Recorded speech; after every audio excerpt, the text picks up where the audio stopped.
Got some breaking news here on NFL Live per Adam Schefter tweeting out. The Saints and the Broncos are finalizing compensation in return for Super Bowl winning head coach Sean Payton. Sources telling ESPN this clears the way for Payton to sign with the Broncos to become Denver's next head coach. He's expected to head to Denver as the next head coach. Let's bring in Adam Schefter, who just broke that news. Schefter, a couple of things, that compensation, because when you look at Payton specifically, his contract with the Saints goes through 2024. What more can you tell us about this? Well, yeah, they got to finalize the deal with him first, right? Essentially, the Saints and Broncos have a trade in place. And hold on right now. We're waiting for this. And so they're discussing these packages, but it looks like right now it's going to be Denver's first-round pick in 2023 and next year's second-round pick for Payton and the Saints' 24 third-round pick. So basically, hold on.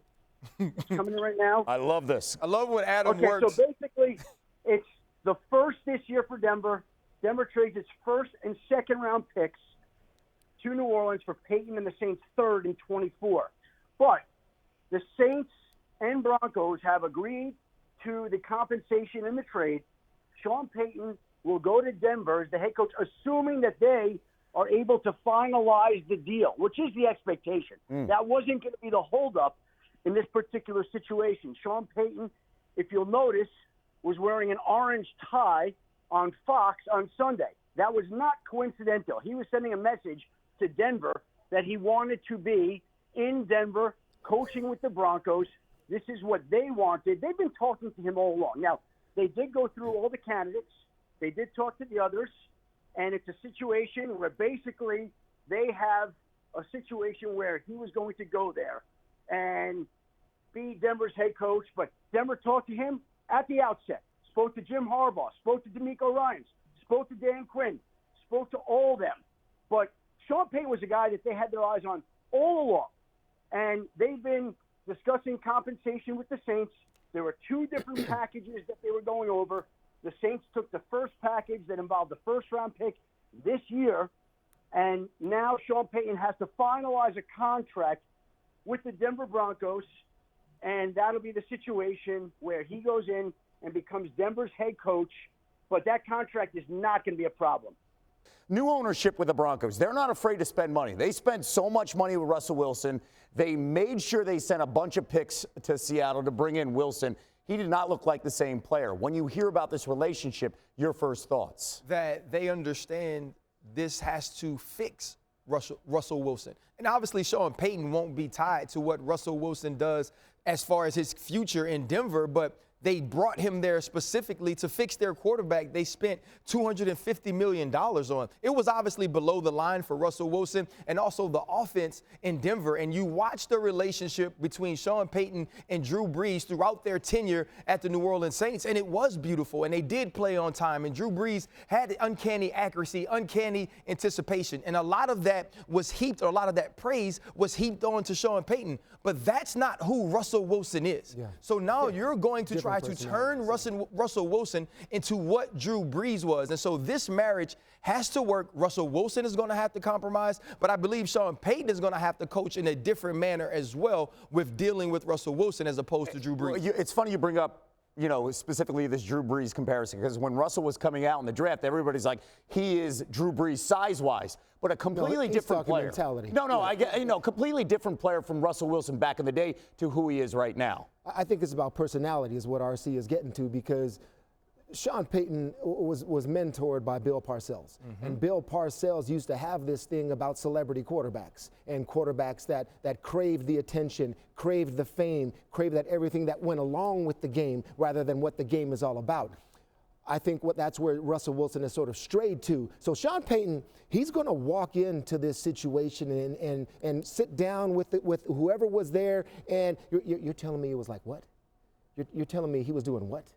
And he is going to have to come in and almost the reset button has got to be hit on the table like this, that how it was last year is gone, fellas. That's what he has to establish. But Tedy, in there. doesn't he have enough cachet to do that, though? A guy like Sean Payton can come in and he can make those adjustments and I believe be respected in the locker room. And he's got a little bit of prick in him too. So Oh yeah, yeah. it's good because I think that's exactly what he's going to need. Yep. He has got to go in there and bring in some old Bill Parcells and say, Yeah. this is the way it is right now, fellas. Whatever you knew before me, no, that doesn't even exist right now. And there That's were what he's gotta reports do. that Russ did want Sean Payton, and I don't think Sean Payton's taken this job if he doesn't make sure Russ is on the same page, considering how much they're spending the money on Russ. If he get 20 to 25 million, man, I'd take a job for the Alaskan Eskimos. I don't.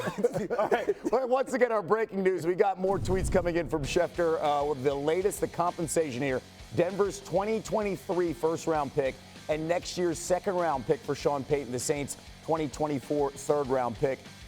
Swagoo, what do you think about this move right here and the connection and the relationship specifically here with Sean Payton and Russell Wilson, making sure they're on the same page? Yeah, I think Tedy and RC hit it when they were talking in the ladder. I think this is about Sean Payton humanizing Russell Wilson and making him understand that you are one of the guys outside of the guy. And he had a great way of doing that with Drew Brees. And everybody knew when we went to New Orleans and we watched the Saints that this was Drew Brees' team, and Drew Brees was the guy that stood head and shoulders above Hall of Famer. But when you got around that team and when you talk to Sean, and I know Sean well, he would always talk about, man, Drew is one of these dudes. And you got three defensive guys on this show today. When the quarterback is one of the dudes, we play better on our side of the football. Yep. And we have a different type of respect for what they do at the quarterback spot. And I think, look, all of that stuff coming out about Russ having his own office and kind of everybody was like, why would guys be up in arms in this? It's not necessarily that Russ wasn't a teammate and guys didn't like him. Any type of separation excludes you from what we are dealing with in the locker room. And it doesn't matter if you're there every day. It's like being a part of a family, but you abide by completely different rules. And everybody knows that the quarterbacks have different set of standards, and they can do things differently and more leniency. But the more and more you can make those guys one of the 53, then the team becomes better psychologically. I think Sean will do that with Russ.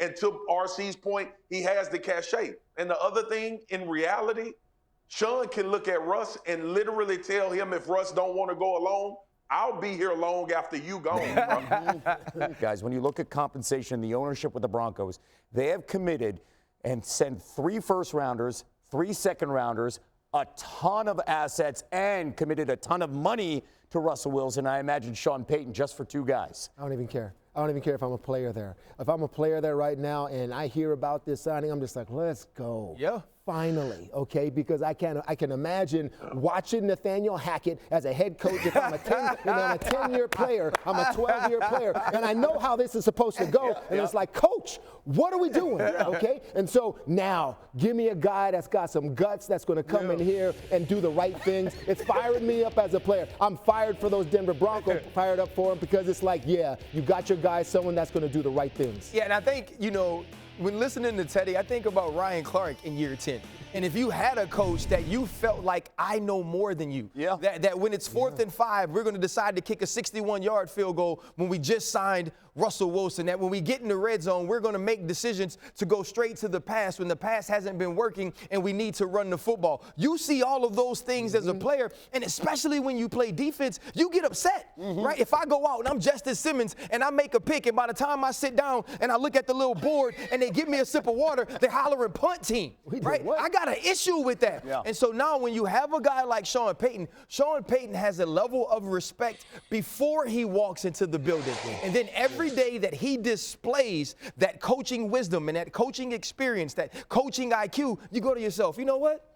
This is what it's supposed to look like. Now we got a chance. He walks into the room and he is him. You know that about Sean Payton. I felt the Jerry Jeudy energy here, the frustration. If you're a player, you're like, what are we doing? Thank you for watching ESPN on YouTube. For live streaming sports and premium content, subscribe to ESPN+.